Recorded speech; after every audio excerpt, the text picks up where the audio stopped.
What's up? So today we are joined with a world famous cook and a pun ninja. I'm talking, of course, about Hannah Hart. Boom! Ooh, what? Pun ninja in the house.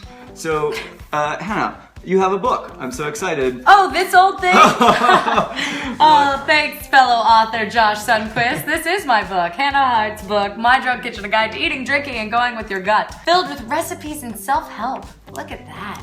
Wow. Yeah, so that's actually like my first question about the book. Why, I mean, obviously a cookbook, but why not just like a cookbook and like some fun stories? Like why like sort of a self-help element? Well, you know, I think that a big thing about the channel and a big thing about like My Drunk Kitchen that I like to believe is that it's a show that people actually kind of get something out of every time. Not just like, oh, it's hilarious laughs. Oh, there's a tiny little like gnome person that maybe has escaped a magical wonderland that's getting drunk in front of you. I think that's the main thing people take away. There's a magical gnome who's escaped from a tiny wonderland. Anyway, I like to think that there's a message in every episode of My Drunk Kitchen, and that's like the part of My Drunk Kitchen that makes it the most meaningful for me. So I wanted to put that in the book so that every recipe kind of has a little lesson, suggestipe in it as well.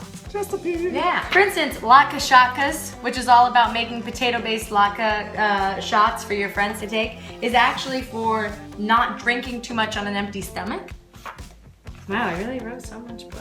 Oh, this one, chocolate chips. I really hope the microphone picked that up. I wrote so much book. This is amazing. Did I really do this? It's something else. Well, you know how it is. I mean, after you like spend so long looking at one thing, you can't really look at it for a long time. So like, oh yeah, you know what I mean? Like I've spent so much time like being obsessed with this book that like when I pick it up and look back at it, I'm like, oh wow, I really did write this thing. But like, okay, so this one, chocolate chips, there's a quote at the beginning that says, "The heart has reasons which reason knows not." And this recipe is actually about how you might find love in an unlikely pairing. Much like salty and sweet in the chocolate-covered potato chips is a delicious, unlikely pairing. So maybe your perfect partner. Nice. Nice. As far as reader response, like what would you say is the thing people have responded to most? So the book is broken up into 4 parts. The first one is kitchen basics, which is like talking about childhood and the fundamentals of life, your base ingredients from which you get to kind of form. And then the second part is called adultolescence, which is what I like to think of as this amateur adulthood that you experience right after you graduate from college. You're post-adolescence, but you're not quite an adult yet, so you're an adultolescent. The third part is all about love, sex, and dating. That's the really juicy bits. And the fourth part is all about holidays and family. And the part about holidays and family is probably my favorite.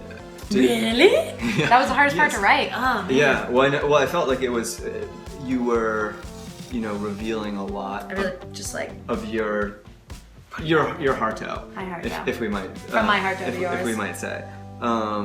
Has it been weird for your family to like read sections like that where you're kind of like giving advice based on like your experiences with your own family?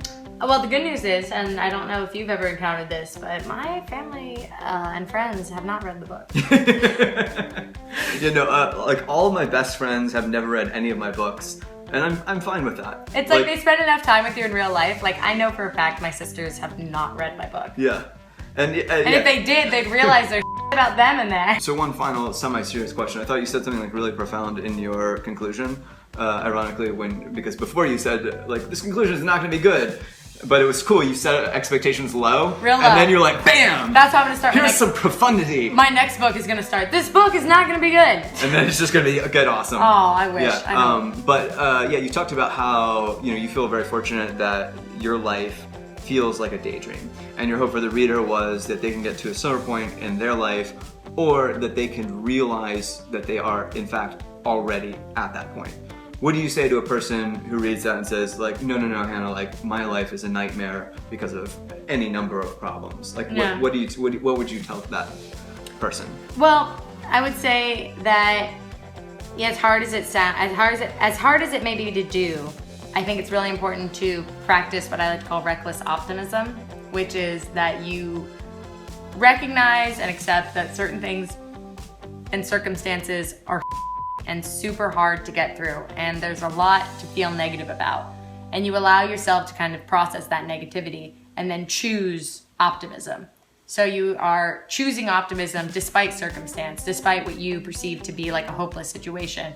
You know, it's kind of like Captain Kirk, right? I don't believe in a no-win scenario. Like, I don't think I do either. Because I know for a fact that if you continue to think negatively about your life, you will continue to have a negative life. But if you try and think positively about your life, I promise you, you're doubling your chances of having a more positive life. Wow. Wow. I think we will end with that. Just saying. Wow.